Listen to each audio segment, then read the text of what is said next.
मेरठ के सौरभ हत्याकांड ने पूरे देश को हिला करके रख दिया था। जहां पर पत्नी मुस्कान ने अपने प्रेमी साहिल के साथ मिल करके सौरभ की हत्या कर दी थी और इसके बाद वो अपने प्रेमी के साथ हिमाचल घूमने चली गई थी और वहां पर मस्ती करने के बाद जब वो मेरठ वापस लौटी थी तो उसके बाद उसके द्वारा किए गए कांड का पर्दाफाश हो गया था और इसके बाद 19 मार्च को पुलिस ने उसको गिरफ्तार करके जेल भेज दिया था। 19 मार्च को पुलिस ने साहिल और मुस्कान को गिरफ्तार कर लिया था और गिरफ्तारी के बाद जो कुछ भी उन्होंने पुलिस को बताया था उसको सुनने के बाद पूरा देश हिल गया था कि कैसे एक पत्नी ने अपने पति के 4 टुकड़े करके उसको ड्रम में भर दिया था। लेकिन अब एक बड़ी खबर यह आ रही है कि मुस्कान प्रेग्नेंट है और इस बात का भी खुलासा हो गया है, यानी कि अभी प्रूव नहीं हुआ है लेकिन खुलासा यह हो गया है कि मुस्कान के बच्चे का पिता कौन है। 5 अप्रैल को जब जेल में अचानक मुस्कान की तबीयत खराब हुई थी तो उस समय जेल के अधिकारियों ने जेल के डॉक्टरों को बुलाया था उसके चेकअप के लिए और इसके बाद इस बात की पुष्टि हो गई थी कि मुस्कान प्रेग्नेंट है।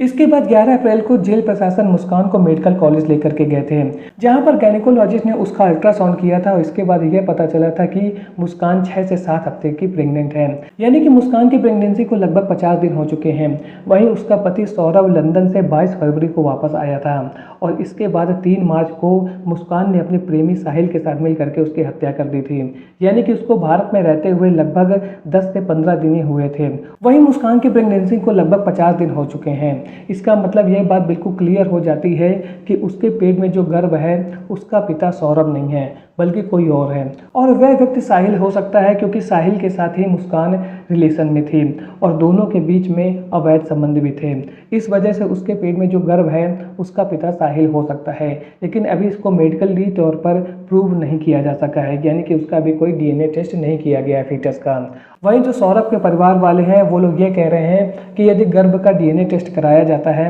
और उसके बाद यह पता चलता है कि यह बच्चा सौरभ का है तो हम उसको अपने पास रखने के लिए तैयार हैं, लेकिन अभी इस मुद्दे पर कोई भी बातचीत नहीं हुई है। वहीं 15 अप्रैल को साहिल और मुस्कान की वीडियो कॉन्फ्रेंसिंग के थ्रू कोर्ट में पेशी हुई थी। वहीं जज ने साहिल और मुस्कान से कुछ प्रश्न किए और उसके बाद जो उनकी न्यायिक हिरासत है उसको 28 अप्रैल तक बढ़ा दिया है। इसी बीच मुस्कान ने साहिल को इशारों में यह बताया कि वो प्रेग्नेंट है और जब यह बात साहिल को पता चली तो वह भावुक हो गया और उसकी आंखों में आंसू आ गए और उन दोनों ने आपस में बात करने की कोशिश भी की, लेकिन जेल प्रशासन ने इसकी उनको इजाज़त नहीं दी। यानी कि साहिल का इस बात को जानने के बाद कि मुस्कान प्रेग्नेंट है और इसके बाद जो उसका रिएक्शन था उसको देख करके यही समझ में आ रहा है कि कहीं ना कहीं मुस्कान के जो बच्चे का पिता है वो साहिल ही है। साहिल और मुस्कान अब जेल प्रशासन से इस बात की मांग कर रहे हैं कि उनको सरकारी वकील की जगह निजी वकील दिया जाए और वो इस बात की परमिशन भी कोर्ट से चाहते हैं कि उनको निजी वकील रखने की इजाज़त दे दी जाए।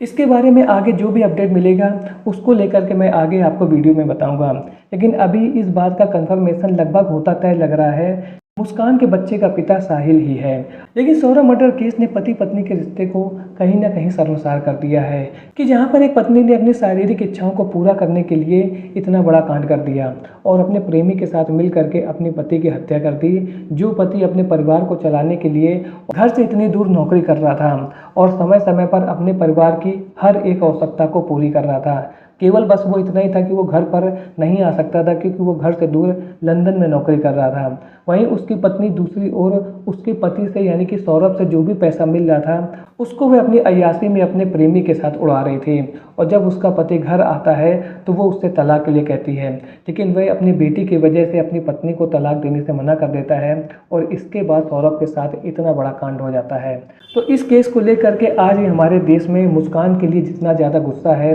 उतना ही ज़्यादा प्यार और दया है सौरभ के लिए जिसके साथ इतना बड़ा कांड हो गया। तो आज का वीडियो आपको कैसा लगा कमेंट सेक्शन में ज़रूर बताएं। मिलता हूँ ऐसे एक और नए इंटरेस्टिंग वीडियो में, तब तक के लिए थैंक्स फॉर वॉचिंग।